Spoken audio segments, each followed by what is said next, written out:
Hello guys, welcome back. So as you see the title of this video, there's a lot of things that I've learned, that I've experienced, that I want to share with you in case you were wondering about this type of surgery or were about to get the surgery. You know, these are things that I personally have experienced and I want to share them with you. By no means I am a professional, so please always follow your surgeon's directions. So I'm ready with my list here. It's not in a particular order, but I'm gonna go through each one of them and explain.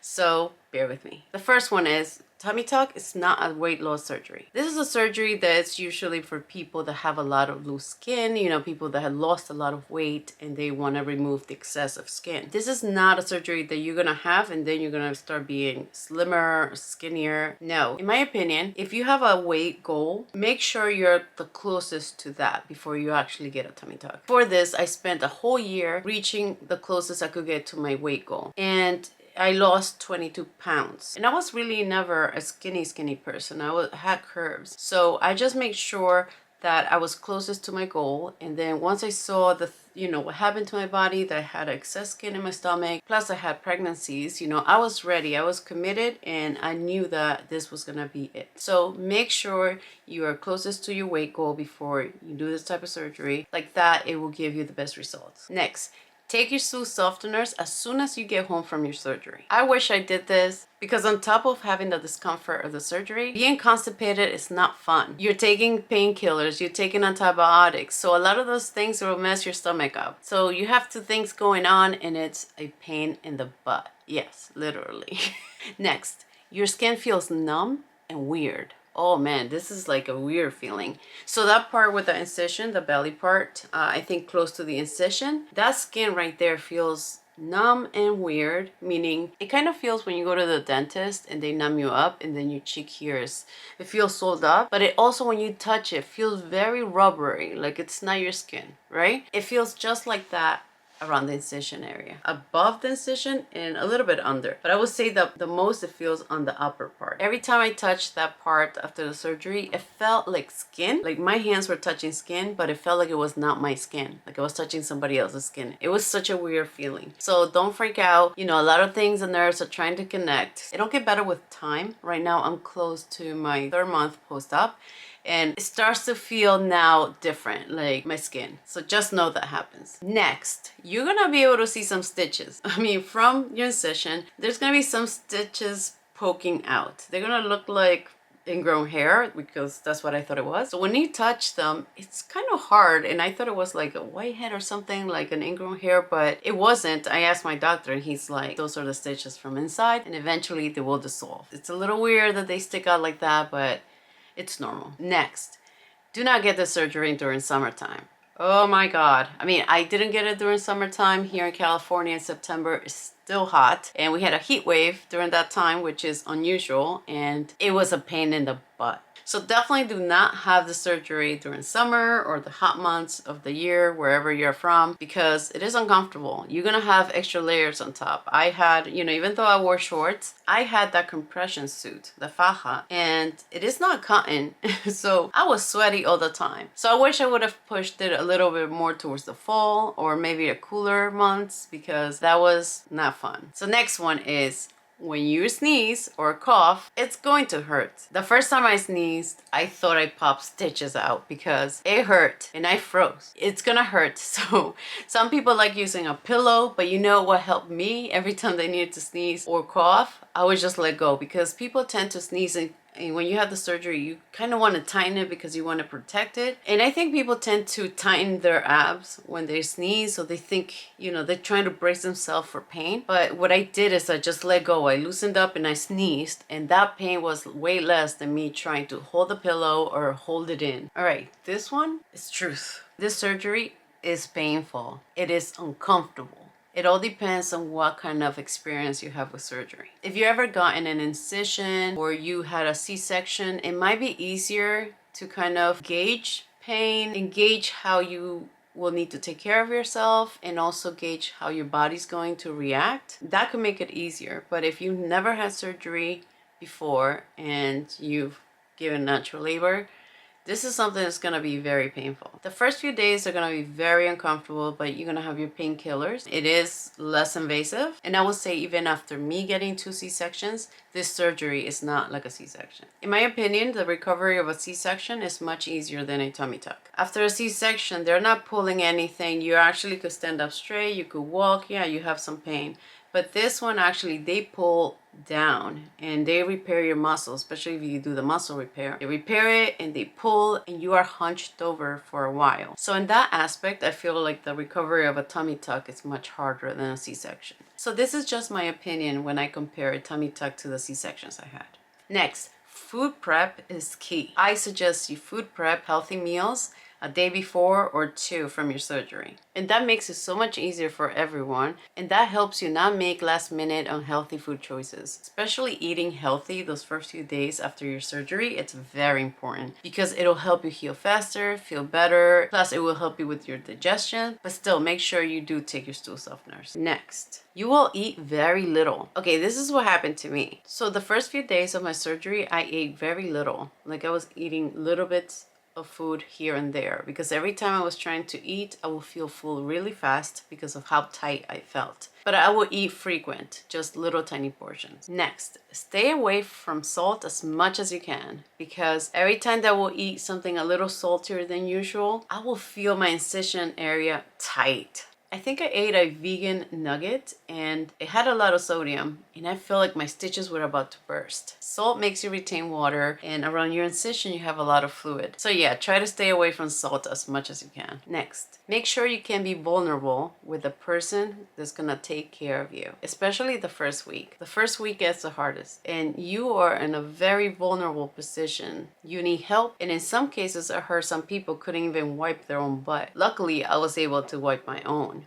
But I mean, if some people had trouble doing that and, you know, getting bathed and stuff like that, make sure whoever you chose, whether it's a partner, it's best friend, it's family, you can be vulnerable with, is someone that you can trust. Next is book your surgery far away from your period. I made the mistake of making it a few days before my period, thinking it was no big deal, and plus that's the day that I had open, and there were a lot of other reasons why I think I chose that day. But I didn't think so much about my period. I was like, okay, in a day or 2 I'll be able to, you know, take care of it. But it came a day before the surgery, so I had my period. But it was very uncomfortable just because you're in pain those days and you are still have to change your pad and wipe and do those things. So yeah, definitely it's an uncomfortable thing. So if you could make it easier by not having to do any of that during your recovery, the better. All right, the next one is make sure you have a lot of ways to entertain yourself. Oh my God, I was losing my mind as you saw my videos. I was like, oh my God, when is this gonna be over? I mean, I'm a very active person. I'm always on the go, here and there, doing that, doing this. And to have myself just sit down there for days, I was going crazy. I mean, I did read books, I did do work on my computer, I did catch up with my shows, I did read, I did word search puzzles, I did all this stuff, and it still was not enough. My mind was just going and racing, and I started thinking, if I could just get up and go there, and just get up and do this, get up and do that. But the one thing that came out of all of this, which is my next thing, is to be patient. And I learned to be patient, and I really embraced it. Even though I said before that I need to surrender to the experience, to the process, you know, I still, one thing was my mind thinking it, another thing was me physically going through it. So things didn't match up. So it was a little harder for me to actually just really surrender and be patient and just take it in day by day. Just be aware, if you're like someone like me, very active, yeah, you're gonna learn a few things about patience. Next one is make sure you get a lot of rest and a lot of sleep, as much as you can, because this is gonna help you with your healing process. Besides you having to walk because of circulation and blood clot reasons, you need to let your body rest and do its thing. Even now that I'm close to 3 months post-op, I still give my body some days off because I do feel it, and that means that I need it. Moving along, there's a distinct smell about a tummy tuck. Yes, there is. There is a distinct smell when you empty your drains, and even after they remove them, there's a distinct smell still lingering around. It doesn't smell fully like blood. It smells like, yeah, I don't know. It has such a weird smell. I don't know how to explain it. It's like, it feels like it's hot, oily, vinegary. I don't know. I don't even know if that's the right words, but it has a distinct smell. And, you know, even after my drains were out, my incision had a little bit of that smell still. Like I could still smell it. My husband smelled it, and it was there probably for 2 weeks or so. I mean, little by little it will go away, but here and there I still smelled it. So yeah, I think it does. I don't know. It has to be something about the blood clotting in the incision or something like that, but there was a distinct smell. To me and to my husband there was. So I mean, I haven't really heard of anybody said anything about this, but I smelled it. So I just want to let you know. So if you smell something weird like that, then it's your incision, it's your drains. It will smell. It's not a strong, pungent smell. It's just a weird smell. You know, I guess you don't really smell the insides of your body all the time. So next one is a little taboo. Well, your vegetable will be moved a little bit. It'll give it a lift. I mean, at least it did for me. And you know, he cut skin off, he pulled down, he pulled up. My C-section is gone. It's just an incision. So it kind of gave me a nice lift. I'm not mad about it. It does move the spot, but it didn't change a thing otherwise.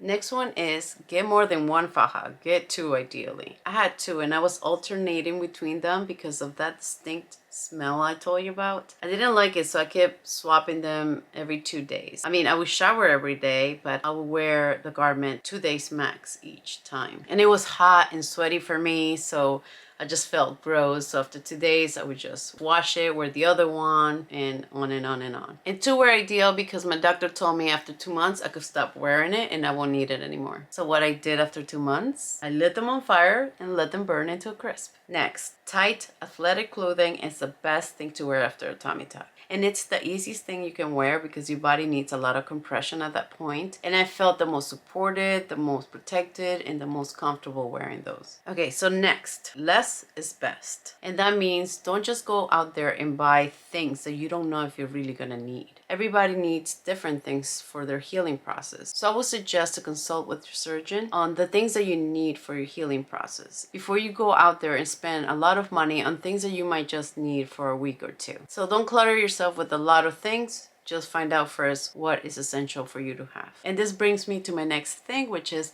follow your surgeon's instructions. No matter what other people say, no matter what I say, always follow their instructions. They know what they're doing. They've done this many times.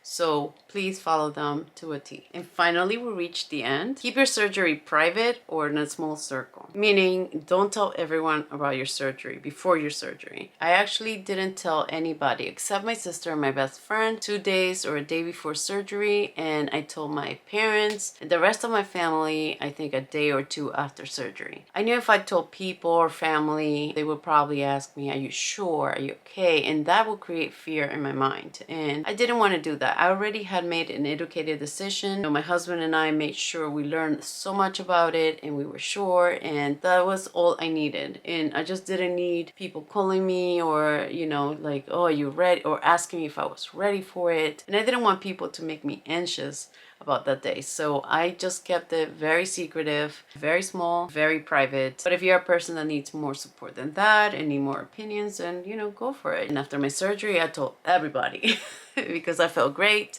I loved the results and I didn't have to have unnecessary worry before my surgery. And that's what worked for me. So this is it. This is what I wish I knew before getting a tummy tuck. Some of them were suggestions that I wanted to share with you. Hopefully this was helpful to you. Thank you so much for watching and I'll see you in my next video. Bye.